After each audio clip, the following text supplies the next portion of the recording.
नमस्कार। आज हम एक ऐसी कहानी की गहराइयों में उतर रहे हैं जो भारतीय पौराणिक कथाओं के महासागर में अक्सर अनदेखी रह जाती है।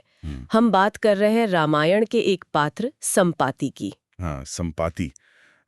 एक ऐसा नाम जो शायद जटायु जितना परिचित ना हो, लेकिन जिनकी कहानी मतलब त्याग, दृष्टि और नियति के धागों से बुनी हुई है।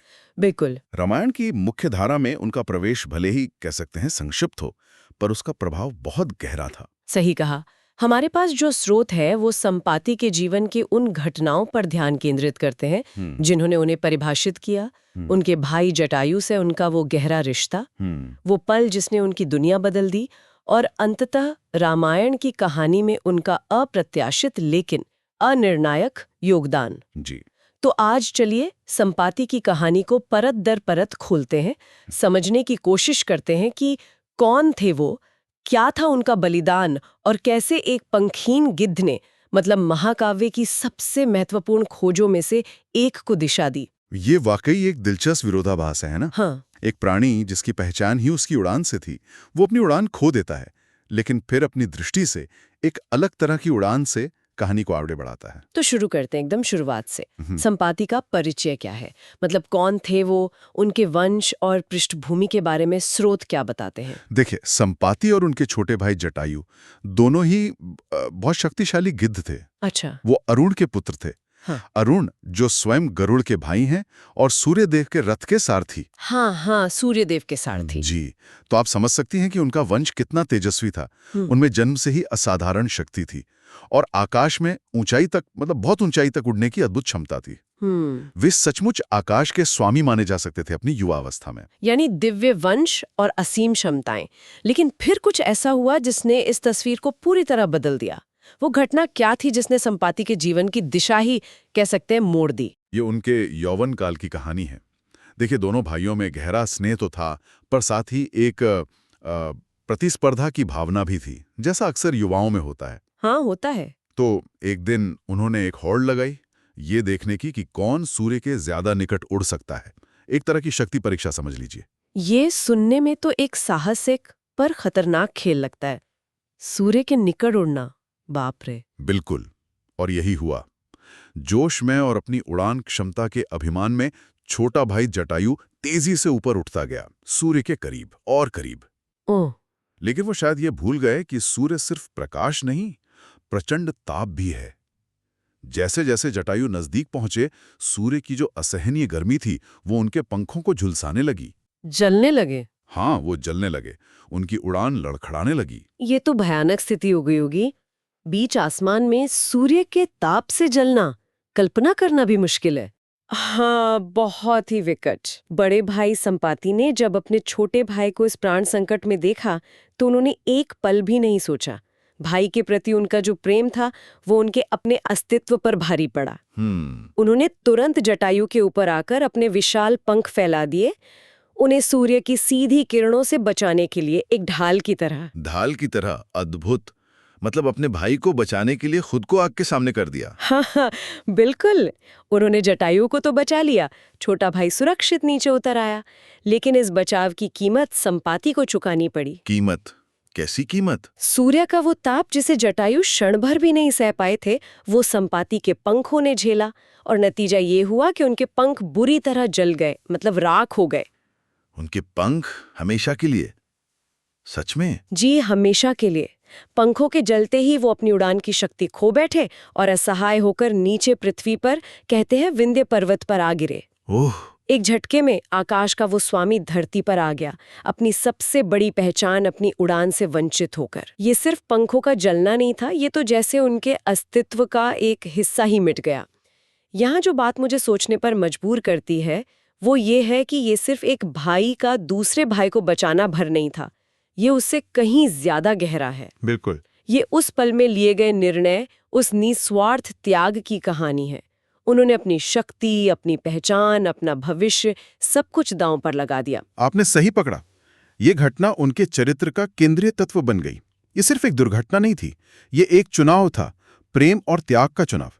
और इस चुनाव ने उनके बाकी के जीवन को आकार दिया। सोचिए उस मानसिक पीड़ा को, एक गिद्ध जो उड़ नहीं सकता। कल्पना करना भी मुश्किल है। तो पंख खोने के बाद उनका जीवन कैसा बीता? स्रोत इस बारे में क्या बताते हैं? जाहिर है वो दौर बहुत अंधकारमय रहा होगा। अत्यंत कठिन और एकाकी। स्रोत बताते हैं कि वो वर्षों तक उसी पर्वत पर पड़े रहे, उड़ने में पूरी तरह असमर्थ। वर्षों तक? हाँ, वर्षों तक। एक गिद्ध के लिए जिसका जीवन, जिसका भोजन, जिसका पूरा अस्तित्व ही उड़ान पर निर्भर है, ये लगभग मृत्युदंड जैसा था। वो हिलने डुलने में भी शायद लाचार थे, दूसरों पर या प्रकृति की दया पर निर्भर। घोर निराशा और गुमनामी में उनके दिन बीत रहे थे। वो शक्तिशाली संपाति अब अतीत की एक धुंधली याद बनकर रह गए थे। उनका शरीर भले ही जीवित था, पर शायद आत्मा घायल थी। ये सुनना ही कष्टदायक है। इतने वर्षों का एकांतवास, अपनी शक्ति खोने का दुख। लेकिन फिर जैसा कि अक्सर पौराणिक कथाओं में होता है, नियति ने उनके लिए कुछ और ही सोच रखा था, है ना? बिल्कुल। तो रामायण की मुख्य कथा में उनका प्रवेश कैसे होता है? वो कब सामने आते हैं? उनका प्रवेश कहानी के एक ऐसे मोड़ पर होता है जब आशा लगभग दम तोड़ चुकी थी। सीता जी का अपहरण हो चुका था, राम और लक्ष्मण उनकी खोज में भटक रहे थे। हाँ। हनुमान, अंगद, जामवंत और बाकी वानर सेना सीता जी को खोजते खोजते दक्षिण दिशा में समुद्र तट तक पहुंच गई थी। हाँ, उन्होंने हर संभव कोशिश कर ली थी, हर दिशा छान मारी थी, पर सीता जी का कोई पता नहीं चला था। हाँ, वो हताशा का क्षण जब विशाल समुद्र सामने था और उसे पार करने का कोई उपाय नहीं सूझ रहा था। वानर सेना पूरी तरह निराश और थकी हुई थी। बिल्कुल, स्रोत उस निराशा को बहुत स्पष्ट रूप से दर्शाते हैं। वानर थककर समुद्र किनारे बैठ गए थे। आगे क्या करें ये किसी को समझ नहीं आ रहा था। जामवंत जैसे अनुभवी योद्धा भी चिंता में थे। अंगद तो कहते हैं प्राण त्यागने तक की बात करने लगे थे। ओह, इतनी निराशा? जी, माहौल में घोर हताशा व्याप्त थी। खोज अभियान लगभग असफल माना जा रहा था। और ठीक उसी समय संपाति का आगमन होता है, या यूं कहें कि वानरों का संपाति से सामना होता है। हाँ, उसी निराशा और अनिश्चितता के चरम बिंदु पर उन हताश वानरों की दृष्टि पास की एक गुफा या चट्टान पर बैठे एक विशाल पंखहीन वृद्ध गिद्ध पर पड़ती है। ये संपाति थे। अच्छा। उनका आकार इतना विशाल था कि वानर पहले तो उन्हें देखकर डर गए। उन्हें कोई राक्षस या खतरा समझा। ये वाकई एक नाटकीय मोड़ है। जब सारे प्रयास विफल हो चुके, सारी उम्मीदें टूट चुकी, तब एक ऐसा पात्र सामने आता है जो स्वयं टूटा हुआ और लाचार नजर आता है। यहाँ नियति का खेल देखिए। वास्तव में ये कहानी का वो बिंदु है जहां लगता है कि मानवीय या वानरीय प्रयास अपनी सीमा पर पहुंच चुके हैं और अब किसी दैवीय हस्तक्षेप या किसी अप्रत्याशित स्रोत से मदद की जरूरत है। संपाति का वहां होना महज सहयोग नहीं लगता, बल्कि किसी बड़े उद्देश्य का हिस्सा जान पड़ता है। तो फिर संपाति ने उन निराश वानरों की मदद कैसे की, ये जानना सबसे दिलचस्प है। क्योंकि जैसा आपने बताया, वो तो उड़ भी नहीं सकते थे, शायद ठीक से चल भी ना पाते हो। यही संपाति की कहानी का सबसे अद्भुत और प्रेरणादायक पहलू सामने आता है। हाँ, सूर्य ने उनके पंख जला दिए थे, उनकी शारीरिक शक्ति छीन ली थी, लेकिन उनकी एक इंद्रिय, उनकी एक क्षमता शायद सूर्य के ताप से और भी प्रखर हो गई थी। उनकी दृष्टि। उनकी दृष्टि? जी हाँ, उनकी नजर। गिद्धों की दृष्टि वैसे भी असाधारण होती है, लेकिन कहते हैं संपाति की दृष्टि अलौकिक थी। अच्छा, तो शारीरिक क्षमता गई पर दृष्टि और पैनी हो गई। ये कैसे हुआ? ऐसा ही प्रतीत होता है। शायद वर्षों की स्थिरता और एकाग्रता ने उनकी इस नैसर्गिक क्षमता को और निखार दिया था। जब वानरों ने अपना परिचय दिया और अपनी निराशा का कारण बताया, विशेषकर जब उन्होंने जटायु का नाम लिया। जटायु का नाम? हाँ, और बताया कि कैसे सीता जी को बचाते हुए उन्होंने रावण से युद्ध किया और वीर गति प्राप्त की। ओहो, तो जटायु का जिक्र सुनकर संपाति ने प्रतिक्रिया दी होगी, जरूर दी होगी। हाँ, अपने भाई का नाम सुनकर और उसकी मृत्यु का समाचार सुनकर संपाति शोक में डूब गए। लेकिन इसी बातचीत से उन्हें वानरों के उद्देश्य का पता चला। राम कार्य, सीता जी की खोज। और तब अपनी उसी अविश्वसनीय दृष्टि का प्रयोग करके संपाति ने उन वानरों को वो सूचना दी जो किसी चमत्कार से कम नहीं थी। उन्होंने कहा, निराश मत हो वानरों, मैंने सीता को देखा है। क्या कहा? उन्होंने सीता को देखा है? कहाँ? कैसे? ये तो अविश्वसनीय है। उन्होंने अपनी आंखों से उसी स्थान पर बैठे बैठे समुद्र के पार देखा। उन्होंने बताया कि सीता लंका में है, जो यहां से 100 योजन दूर है। 100 योजन? जी, 100 योजन। सोचिए, 100 योजन, ये एक बहुत बड़ी दूरी है, सैकड़ों मील समझिए। बाप रे। उन्होंने न सिर्फ ये बताया कि सीता लंका में है, बल्कि उन्होंने ये भी देखा कि वो अशोक वाटिका में राक्षसिनियों के पहरे में दुखी बैठी हैं। अविश्वसनीय। एक पंखहीन वृद्ध गिद्ध जो अपनी जगह से हिल नहीं सकता, वो समुद्र के पार सैकड़ों मील दूर देख सकता है। ये तो दिव्य दृष्टि हुई। बिल्कुल, और यही वो जानकारी थी, वो इंटेलिजेंस कह लीजिए, जिसने पूरी स्थिति को पलट दिया। वानरों की निराशा पल भर में आशा और उत्साह में बदल गई। हाँ, जाहिर है। उन्हें न सिर्फ एक दिशा मिली, बल्कि एक पुख्ता लक्ष्य मिला। उन्हें पता चल गया कि सीताजी कहाँ हैं और जीवित हैं। और इसी जानकारी ने हनुमान को वो प्रेरणा दी कि वो समुद्र लांघ जाए।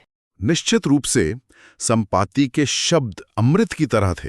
उन्होंने न सिर्फ स्थान बताया, बल्कि शायद हनुमान को उनकी अपनी विस्मृत शक्तियों का भी स्मरण दिलाने में परोक्ष रूप से भूमिका निभाई हो। अच्छा। क्योंकि इसके तुरंत बाद ही जामवंत हनुमान को उनकी शक्तियों का स्मरण कराते हैं और हनुमान लंका जाने के लिए तैयार हो जाते हैं।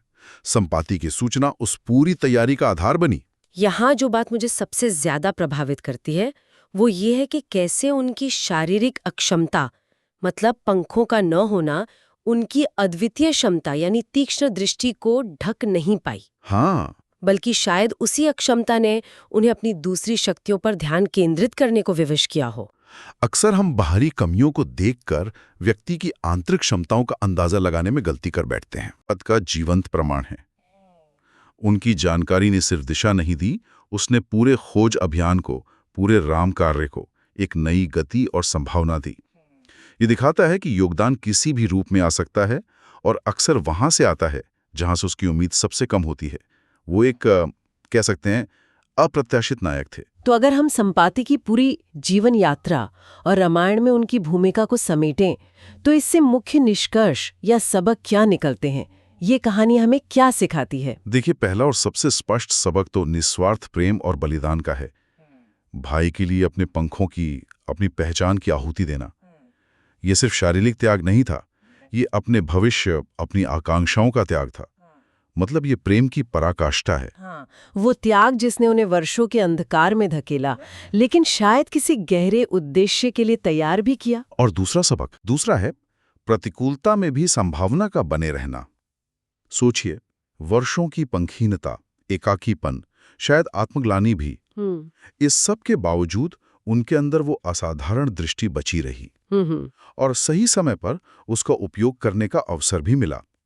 ये हमें सिखाता है कि जब जीवन हमसे कुछ छीन लेता है तो शायद वो हमें किसी और क्षमता पर ध्यान केंद्रित करने का अवसर दे रहा होता है। हार मान लेना ही एकमात्र विकल्प नहीं है। ये बहुत शक्तिशाली विचार है। यानी क्षमताएं रूप बदल सकती हैं, खत्म नहीं होती। और तीसरा महत्वपूर्ण बिंदु, तीसरा, जैसा हमने विस्तार से चर्चा की, वो कहानी में एक निर्णायक मोड़ लाने की उनकी भूमिका है। वो गेम चेंजर साबित हुए। उनकी दी हुई एक सटीक जानकारी ने निराशा को आशा में, ठहराव को गति में और अनिश्चितता को निश्चितता में बदल दिया। बिल्कुल। उनके बिना शायद हनुमान कभी लंका पहुंच ही नहीं पाते या खोज किसी और दिशा में भटक जाती। उनका हस्तक्षेप छोटा था, पर उसका प्रभाव बहुत बड़ा था। बिल्कुल। तो संपाति की कहानी सिर्फ त्याग या दृष्टि की कहानी नहीं है, ये इस बात की भी कहानी है कि कैसे अतीत के अनुभव, चाहे वो कितने भी कष्टदायक क्यों ना हो, भविष्य में एक अप्रत्याशित मूल्य या क्षमता प्रदान कर सकते हैं। जी। उनके पंखों का जलना एक त्रासदी थी, पर उसी घटना ने शायद उन्हें वो स्थिरता और फोकस दिया जिससे उनकी दृष्टि इतनी प्रखर हुई, है ना? हाँ, ये एक गहरा संबंध है। बाहरी सीमाओं के पार देखने की प्रेरणा मिलती है इससे। हमें याद रखना चाहिए कि किसी की वर्तमान स्थिति या शारीरिक सीमाएं उसकी वास्तविक क्षमता या योगदान को परिभाषित नहीं करती। संपाति का योगदान अप्रत्याशित था, पर अनिवार्य साबित हुआ। वो रामायण के मौन लेकिन महत्वपूर्ण स्तंभों में से एक है। तो संक्षेप में, संपाति की कहानी हमें सिखाती है कि बलिदान व्यर्थ नहीं जाता, कि घोर निराशा में भी आशा की किरण फूट सकती है, और ये कि मदद और मार्गदर्शन सबसे अप्रत्याशित कोनों से भी आ सकते हैं। एक गिद्ध जिसने अपनी उड़ान खो दी, उसने अपनी दृष्टि से एक महाकाव्य की दिशा बदल दी। उनका चरित्र हमें ये भी सोचने पर मजबूर करता है कि कैसे अलग अलग तरह की शक्तियां होती हैं। शारीरिक शक्ति ही सब कुछ नहीं है। ज्ञान, दृष्टि, अनुभव, ये भी शक्ति के ही रूप हैं, और कभी-कभी ये शारीरिक बल से भी ज्यादा प्रभावी साबित होते हैं। और यहीं से हम आज की चर्चा के अंतिम विचार पर आते हैं, जो हमारे श्रोताओं के लिए है। एक सवाल छोड़ जाते हैं। हाँ, ये कहानी हमें आत्मचिंतन के लिए प्रेरित करती है। हम अपने जीवन में कितनी बार लोगों को या परिस्थितियों को उनकी बाहरी कमियों, उनकी असफलताओं या उनकी वर्तमान सीमाओं के आधार पर परखते हैं?